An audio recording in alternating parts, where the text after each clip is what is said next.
Este programa é livre para todos os públicos. Pelo sinal da Santa Cruz, livrai-nos Deus, nosso Senhor, dos nossos inimigos, em nome do Pai, do Filho e do Espírito Santo. Amém. Rogai por nós, Santa Mãe de Deus, para que sejamos dignos das promessas de Deus. Vamos pegar em mãos a Palavra de Deus, a Sagrada Escritura, a sua Bíblia. No livro de Deuteronômio, capítulo 24, versículos do 14 ao 22. Está lá mais para o começo da Bíblia. Livro do Deuteronômio, capítulo 24, versículos do 14 ao 22. E assim nos diz o Senhor: não negarás a paga a um pobre e indigente, seja ele um irmão teu, seja um estrangeiro que mora no país, numa de tuas cidades. Dá-lhe no mesmo dia o salário, para que o sol não se ponha sobre a dívida, pois ele é pobre, e o salário significa o seu sustento. Do contrário, ele clamaria ao Senhor contra ti e tu virias a ser culpado de um pecado. Os pais não serão mortos pela culpa dos filhos, nem os filhos pela culpa dos pais. Cada um será morto por seu próprio pecado. Não leses o direito do estrangeiro, nem do órfão, nem tomes como penhor as roupas da viúva. Lembra-te de que foste escravo no Egito, de onde o Senhor teu Deus te libertou, de onde o Senhor teu Deus te resgatou.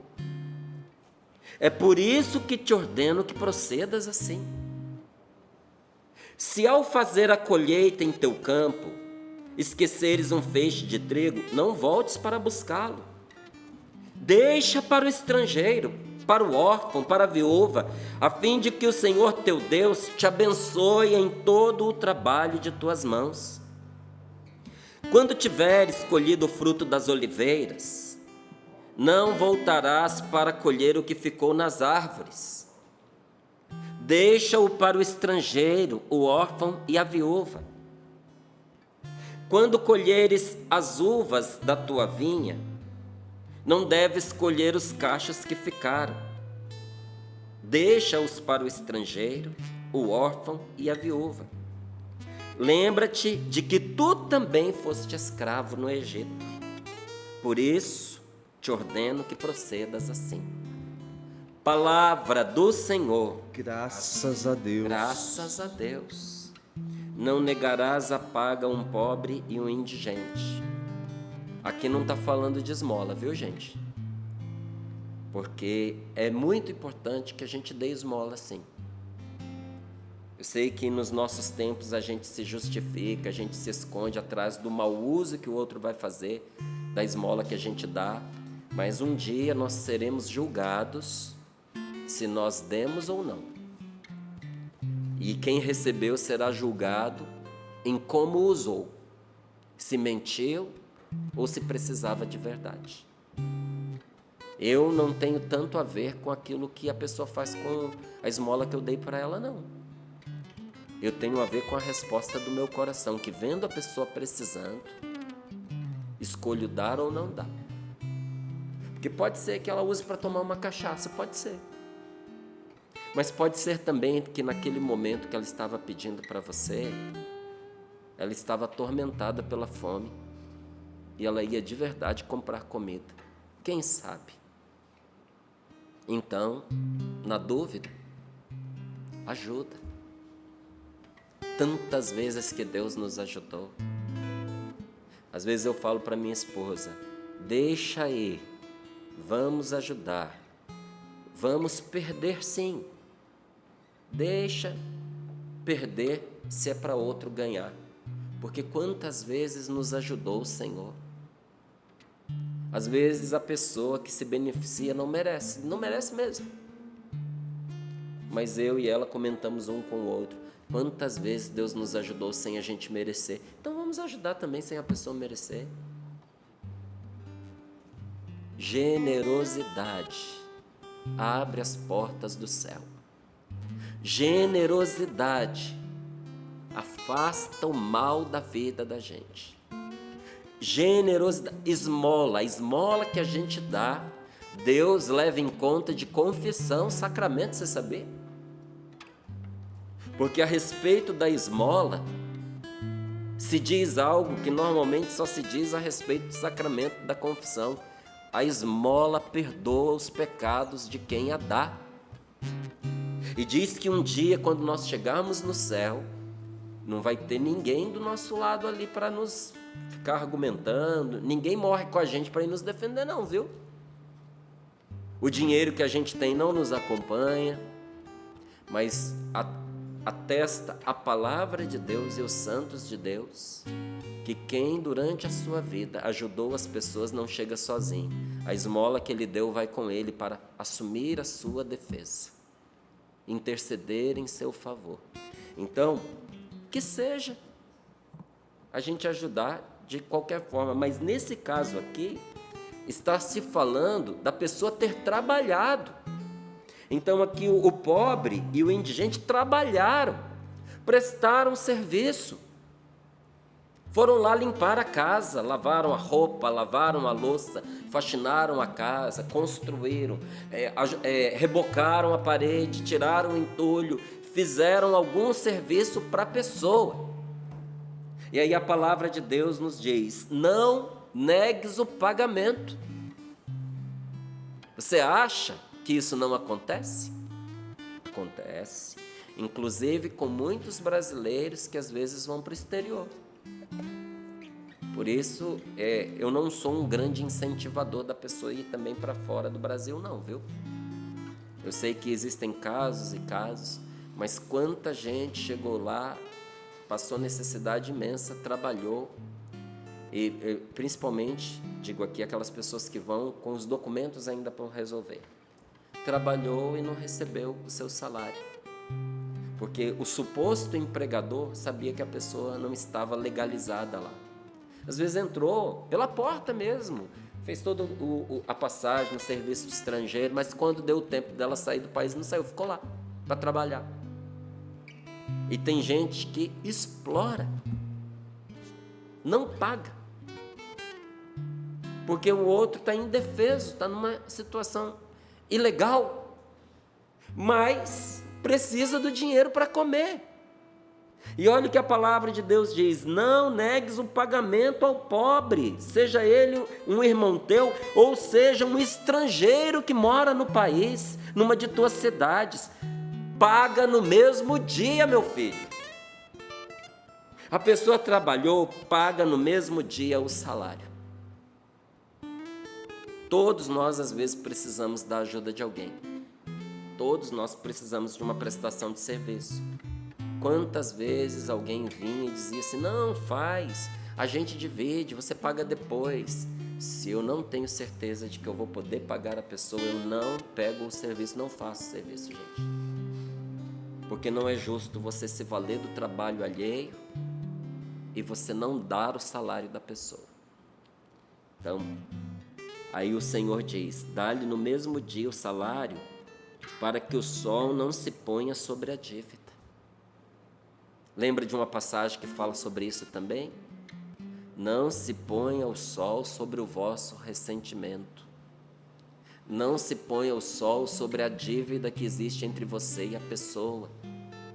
Não deis lugar ao diabo, porque quando nós deixamos o sol se pôr sobre uma injustiça que a gente cometeu, o diabo se aproxima de nós e se coloca entre nós, sobretudo naquilo que se trata de marido e mulher. Não se ponha o sol sobre o ressentimento do casal, do esposo e da esposa. Em outras palavras, não vá dormir em dívida com a sua mulher, meu amigo. Em dívida com seu marido, minha querida. Porque às vezes o que você está devendo para ele é um pedido de perdão, é um pedido de desculpas, é uma retratação. Talvez o que você esteja devendo para aquela pessoa seja a verdade. Está mentindo. Talvez o que você esteja devendo à pessoa é um gesto de afeição, um gesto de carinho, um gesto de ternura. Talvez a gente esteja devendo para o outro o nosso compromisso como marido e como mulher, e a palavra de Deus nos diz: não se ponha o sol sobre a sua dívida. Porque aquela pessoa, no momento de angústia, de tristeza, de aflição, talvez em desespero, possa vir a clamar contra você, e você seja passível de pecado. Olha, eu fico pensando a dor e o remorso no coração de um pai e de uma mãe, que às vezes perde um filho que tirou a própria vida. E a última lembrança que tem foi uma discussão, foi uma briga, foi uma negligência. Eu rezo muito pelas famílias e, sobretudo, para Deus curar o coração de um pai e de uma mãe que o filho saiu de casa, a filha saiu de casa, sofreu um acidente e morreu.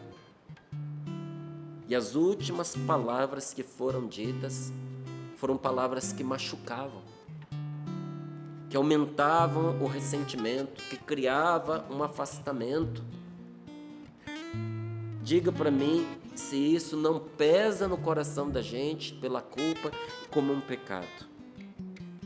E o Senhor vai dizendo: o que é justo, cada um vai responder por aquilo que faz, não é? Mesmo os pais não serão castigados e condenados por culpa dos filhos, nem os filhos pela culpa dos pais. Cada um assumirá a responsabilidade pelo seu próprio pecado. Até diz a palavra: cada um será morto por seu próprio pecado. Tem aqui uma dupla conotação esta palavra, e as duas são verdadeiras. Primeira, que existem certos pecados que levam a pessoa a uma pena de morte. Existem certos pecados que levam a pessoa a morrer, né? E existem certos pecados que matam a pessoa por dentro. Então, tem crime que é cometido, tem como consequência a morte. Às vezes a morte atrás de uma cela, em que a pessoa nunca mais vai sair dali, a consequência do pecado. Mas às vezes aquele próprio pecado se torna a morte da pessoa. Então a palavra de Deus nos diz: não leses o direito do estrangeiro, nem do órfão, nem tomes como penhor a roupa das viúvas. Lembra-te de que foste escravo no Egito, de onde o Senhor teu Deus te resgatou. O Senhor te libertou. Não deverias tu também libertar o seu irmão? Nosso Deus é um Deus libertador. A palavra de Deus atesta um amor que liberta. E olha o que o Senhor vem fazendo. Ele vem mostrando que no amor dele ele libertou esse povo. E uma vez que você foi libertado, você também precisa libertar o seu irmão. E dá, olha, direções muito concretas. Quando você for fazer a colheita no seu campo, se você esquecer um feixe de trigo, não voltes atrás para buscá-lo. Deixa para quem precisa. A mesma coisa com a sua vinha. A mesma coisa com as oliveiras. Você foi lá colher as azeitonas, ficou para trás, não deu para colher todas. As que estão lá, deixa para quem está passando necessidade. Você não tem necessidade de ficar com tudo, tem que aprender a perder para o outro ganhar. A mesma coisa com as suas uvas. Deixa para a viúva, para o órfão, para o estrangeiro. Deixa para aquele que não tem uma segurança, que não conseguiu se estabelecer, e que se você não compartilhar, a pessoa vai passar necessidade. Em suma, sabe o que esta palavra está dizendo para cada um de nós? Que nós precisamos saber perder para o bem de alguém. Precisamos saber perder. Precisamos não ganhar sempre. E se isso se aplica a todos, de uma maneira especial, se aplica dentro da casa da gente. Meu amigo, você precisa aprender a perder para o bem da sua esposa. Não dá para você ganhar todas as discussões, não dá para você ganhar todas as brigas, não dá para você querer ter razão em tudo. Minha querida, quando no embate com seu marido, você ganha o embate, você vai aos pouquinhos perdendo seu marido. O que é mais importante para você? Ganhar a discussão, se impor, fazer com que seja reconhecida a sua razão, tendo você ou não, ou o bem da sua casa, o bem da sua família? O que é mais importante para você? Porque não dá para se ter as duas coisas. Então tem horas que na vida da gente, na casa da gente, com a família da gente, a gente precisa aprender a perder para ganhar. Você perde ali no momento, mas você ganha o coração do outro. Lá na frente ele vai reconhecer. Se não que você tem razão, porque às vezes você tinha razão e às vezes você não tinha razão. Se ele não reconhecer que você tinha razão, vai reconhecer que você matou a discussão por amor a ele. E aí até se você não tiver razão, a pessoa te dá. Porque o amor é assim, ele tudo desculpa, ele tudo crê, ele tudo espera, ele tudo dá. Então, precisamos aprender a perder para o bem de alguém. Eu sei que alguns de nós fomos treinados desde pequenininhos para ganhar sempre. Mas veja a lógica da vida. Se em todo lugar que você estiver, você sempre ganha, em todo lugar que você estiver, as pessoas sempre perdem. Vai chegar uma altura que ninguém vai querer você.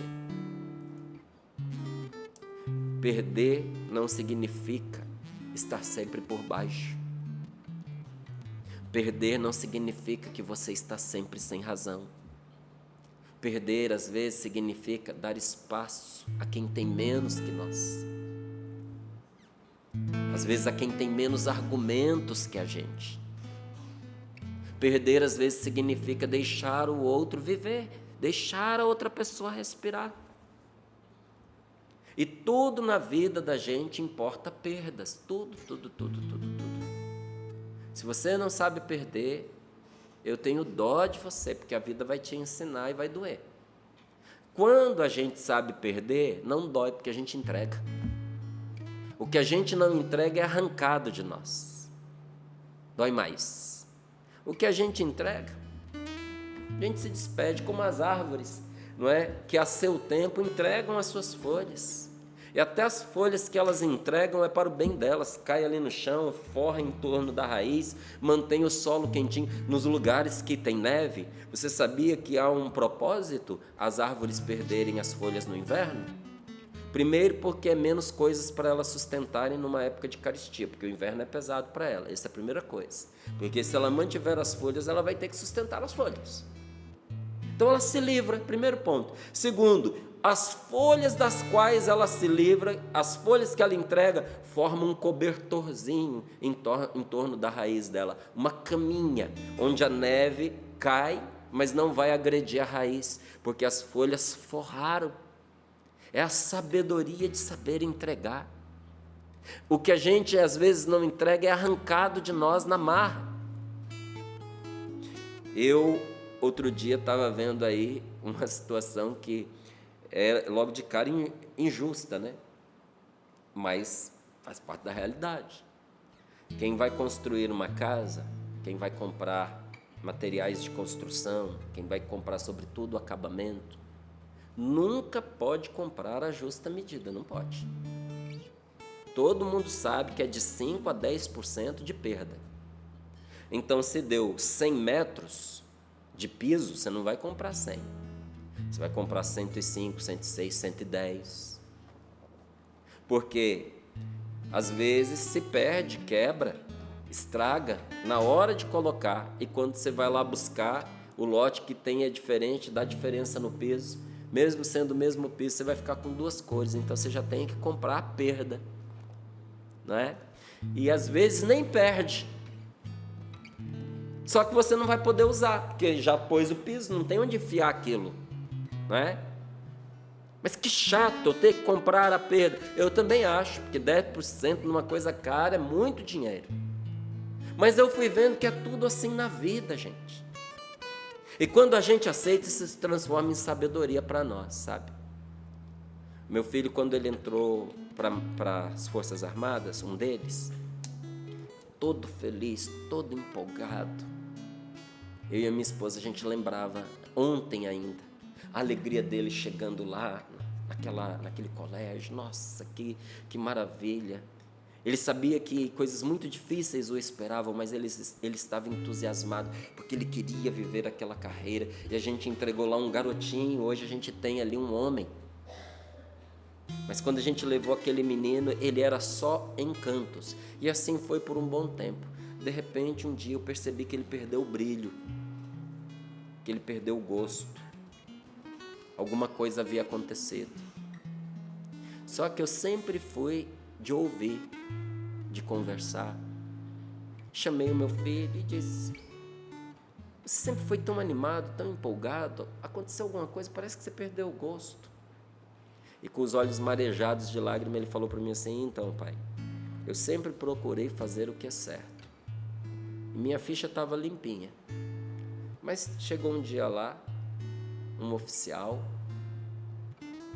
normalmente ele é muito mal-humorado mesmo, mas talvez ele estivesse num mau dia, e ele chegou para mim e disse que ia me punir mesmo sem eu ter feito nada. E puniu. Deu uma punição, porque ele estava mal-humorado. E eu fiquei muito revoltado, e eu fiquei me questionando se é isso que eu quero viver. Porque você imagina, para um garoto de 16, 17 anos, ser frontalmente injustiçado de forma declarada tem um peso diferente para gente que já tem o couro grosso.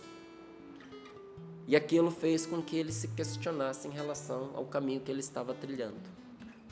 E eu sentei com ele e expliquei exatamente isso que eu vou falar para você agora.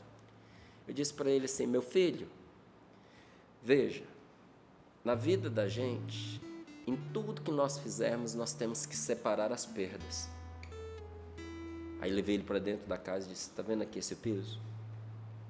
Quando eu comprei a parte de cima, eu tive que comprar a mais de 6 a 10% de perda, contando já que o pedreiro ia estragar alguma coisa, que o transporte ia arranhar alguma coisa, que de alguma maneira isso ia se estragar. Eu tive que pagar pelo que eu não usei. Você acha justo? Ele falou: não é. Eu falei: eu também acho. Mas é assim que a vida funciona, que as coisas funcionam. Falei: em todo momento da sua vida você vai encontrar alguém para tirar de você o que é seu de direito. Então, não se deixe abater por aquilo que as pessoas fazem injustamente contra você. Responda de outra forma. Deixa ir. Entrega o que te tiraram injustamente, porque aquilo que é nosso, se foi roubado de nós, Deus nos devolve lá na frente multiplicado. Outro dia eu conversava com a minha esposa sobre isso, porque a gente também dentro de uma comunidade, às vezes dentro, às vezes por pessoas de fora, a gente passa por situações que todo mundo passa. Às vezes uma situação de injustiça que tira de nós algo que era nosso de direito. E eu espero, gente, porque se a vida não retribuir, Deus retribui. E eu conversando com a minha companheira de sempre, minha amiga, um beijo para você, Rosemarie, te amo. Eu dizia para ela: não vamos reclamar do que tiraram de nós, porque Deus foi o justo que nos justificou. Deus pagou. Se Deus pagou, eu estou pago. Eu ir atrás daquilo já não é justiça, é vingança.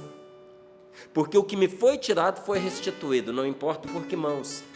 Mas eu sei que foi pelas mãos de Deus. Agora, eu ir lá buscar atrito, buscar contenda por causa daquilo, eu não estou mais buscando justiça, porque a justiça me foi dada. Eu estou buscando vingança. Gente, aquilo entrou no coração do meu filho, aquela explicação de uma tal maneira, que ele aplicou isso para tudo na vida dele. Um dia eu conversando com ele, anos depois, ele me disse: pai, lembra aquela conversa que nós tivemos? Aquilo me curou. E eu aprendi que na vida da gente nós temos que fazer sempre a mais para sobrar uma parcela para quem tira de nós. E não nos afetarmos com isso.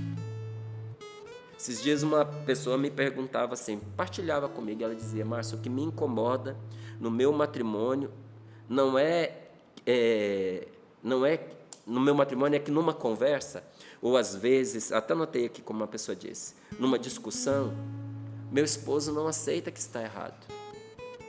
Ele inverte a situação, me acusando, e diz que eu estou errada e que eu não reconheço. É isso que me incomoda.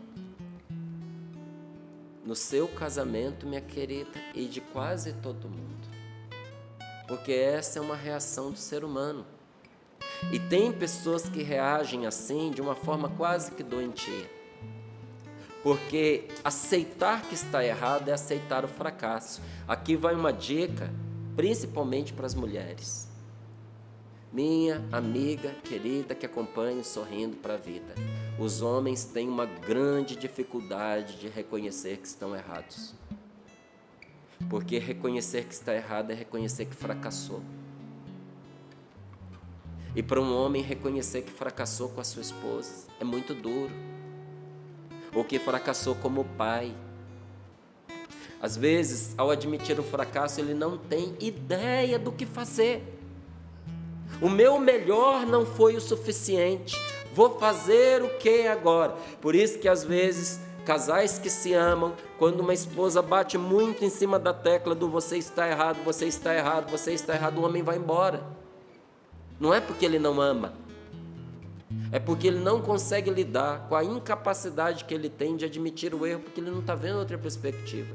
Como é que eu vou fazer então? Ajude a ver um cenário diferente. E olha, eu descobri que a pior coisa que pode acontecer no matrimônio é a gente brigar com o outro para a gente ter razão. Eu e a Rose desistimos disso. Desistimos. Tanto eu quanto ela. A hora que um começa a teimar, o outro já larga. O que você vai ganhar com isso, meu Deus do céu? O que você vai ganhar? Às vezes é até ruim quando a gente encerra a discussão, o outro dizendo para nós assim, tá bom, você tem razão. Quando ela diz para mim, tá bom, você tem razão, aí é que eu entendi que eu não tenho razão mesmo. E a mesma coisa acontece com ela. Porque tem dias que também ela não está bem. Como tem dias que eu também não estou bem. E ali, a hora que ela começa a teimar, que eu digo, tá bom, já deu, você tem razão. Aí já cala, sabe? E a gente não prossegue com a discussão. Porque nós nos amamos o suficiente para não transformar um desentendimento em briga. Porque todo casal vai se desentender. Mas nem todo casal precisa brigar. Você entendeu? Uma coisa é você se desentender, é você não concordar, é você até ficar um pouco chateado. Outra coisa é você pegar o desentendimento e transformar em briga. Aprenda a perder. É uma questão de caridade, porque o amor de Jesus foi perda o tempo inteiro. Nosso Senhor perdeu para a gente ganhar. Tudo que a gente tem de melhor nos foi dado por Jesus. O amor do Senhor, Ele nos doa paz, Ele nos doa alegria, Ele nos doa vida, Ele nos doa o céu. No mais fundo do nosso coração, todos nós queremos um amor assim, um amor que liberta, um amor que se entrega, que por nós morre e se dá sem limites. Então, quando a gente olha para o amor de Jesus crucificado, a gente sente como o nosso amor é pequeno. Quando você achar que você está amando muito, olha para a cruz. Eu sei que eu devo dar nos nervos de muitos pastores, porque tem uma multidão de irmãos evangélicos que nos acompanham. Ontem mesmo, no final do Sorrindo para a Vida, um casal evangélico estava aqui, recebi um abraço. Somos irmãos de vocês, assisto a Canção Nova sempre. No supermercado, a mesma coisa. Muitos evangélicos acompanham a Canção Nova. Eu digo que eu dou nos nervos, às vezes, de algum pastor, porque eu falo mesmo para a pessoa ter a cruz na casa dela, ter o crucifixo. Porque nós, católicos, e evangélicos não adoramos imagens, não adoramos. Quem falar para você que católico adora imagem, me desculpe, ou é burro ou é malicioso. Só tem essas duas alternativas, não tem terceira não. Por que eu vou adorar gesso? Por que eu vou adorar madeira? Ah, mas aquela senhorinha simples, se deixa enganar. Vai lá falar para ela que ela está adorando gesso, para você ver o que acontece. Ela não é burra, e nós católicos não somos burros. Então quem diz que a gente adora imagem, ou é desprovido de inteligência, ou está querendo arrebanhar para a sua igreja, está com maldade. E eu digo a você que é evangélico, você deveria ter a cruz na sua casa assim, você sabe por quê? Porque na hora que apertar o seu calo, na hora que a discussão for pesada, porque não importa se a gente é católico, se a gente é evangélico, a tentação vem contra todos nós, e a gente que é casado, a gente que é família, passa por umas dificuldades tremendas, e ali às vezes a gente fica com dó de nós mesmos, julgando a outra pessoa, dizendo, mas eu faço tudo por ela, e ela não reconhece. Nessa hora é bom você ter uma cruz para você olhar para ela e dizer assim, olha ali o que ele fez por mim, ele me amou dessa maneira, eu não cheguei a um milésimo em favor da minha esposa, em favor do meu marido. Quando você achar que você ama demais, pergunte a você mesmo, eu seria capaz de morrer de verdade por essa pessoa que eu digo que amo? Eu seria capaz? É que o nosso amor muitas vezes se mistura com o desejo de ter o outro para nós. Nós queremos tomar posse da outra pessoa, nós queremos segurar a pessoa para que ela jamais nos abandone. O que nós não percebemos é que com isso a gente vai sufocando a pessoa. Falávamos disso ontem. Nós vamos tirando o ar da pessoa e vamos impedindo o outro de respirar. Sufocamos o casamento, sufocamos o marido, sufocamos os filhos. Por que tem filho que vai embora de casa e não volta mais? Sufoco. Não aguentava mais.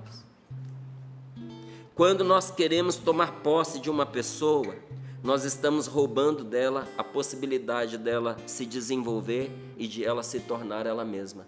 Os seus filhos são seus filhos, não são posse sua. A sua esposa é sua esposa, não é propriedade sua. A gente pode até brincar. Eu brinco direto lá em casa. Falo para a Rose, você é minha. Sou eu que mando em você. Mando nada. E ela não é minha. Ela é minha esposa. Mas ela é de Deus. Ela já tem um dono. E quando eu respeito que ela é uma pessoa diferente de mim, a Rose pode ser ela mesma. Ela pode crescer, ela pode se desenvolver e se tornar aquela mulher maravilhosa que ela se tornou para o meu bem. Que coisa maravilhosa ser casado com uma pessoa assim, como ela é. Muitas brigas acontecem porque a gente não aceita o outro como ele é. Nós queremos moldar a pessoa amada, queremos obrigá-la a entrar na forma que a deixa do nosso gosto. Olha, eu vou lhe dizer, meu gosto já mudou tantas vezes, que bom que a minha mulher não quis ser do meu gosto. Porque nas pequenas e nas grandes coisas, eu já não tenho mais o mesmo gosto que eu tinha antes. Que bom que ela tem sido para mim uma esposa ao gosto de Jesus, muito mais do que ao meu gosto. É a cruz de Jesus, meus queridos, é o contrário de tudo isso. É braços abertos que nos abraçam, mas que também nos deixam livres. Eu termino aqui contando para você uma coisa que ensina o que é a gente dar a vida pelo outro. Uma família teve dois filhinhos, pequenos, novinhos, e um deles precisou de uma transfusão de sangue. E o sangue do irmão era compatível com o dele. Era bastante sangue, mas dava para ser, mesmo sendo tão novinho. Era um sangue mais raro. E ou fazia a transfusão, ou o irmãozinho ia morrer. Então os pais chegaram para ele e falaram, olha, seu irmãozinho precisa de sangue, porque senão seu irmãozinho vai morrer. Então a gente vai precisar fazer a transfusão do seu sangue para ele, para o seu irmãozinho viver. Então por isso você vai para o hospital, não é porque você está doente igual o seu irmão, mas é para você dar o sangue para ele, você aceita? Diz que o menininho sentou, pensou e disse, eu aceito. Aí foram lá, colocaram um do lado do outro. Ele ficou um pouco agitado, sedaram ele, fizeram uma transfusão. Quando ele acordou, aí ele pôs a mão nele assim e disse: ué, mas não deram sangue para o meu irmão? Deram. Ué, mas eu estou vivo. Ele achou que era todo o sangue. Não entendeu que era só um pouquinho. Aí você entendeu porque ele parou para pensar um pouquinho, se ele dava ou não? Ele decidiu morrer no lugar do irmão, achou que os pais estavam pedindo para ele e ele aceitou. Isso é amor de verdade. Por quem você está disposto de verdade a dar a sua vida? Você está disposto a dar o seu sangue pela sua esposa, pelo seu marido, pelo seu genro, pelo seu sogro, pelos seus filhos? Senhor, dá-nos esta graça, nós te pedimos.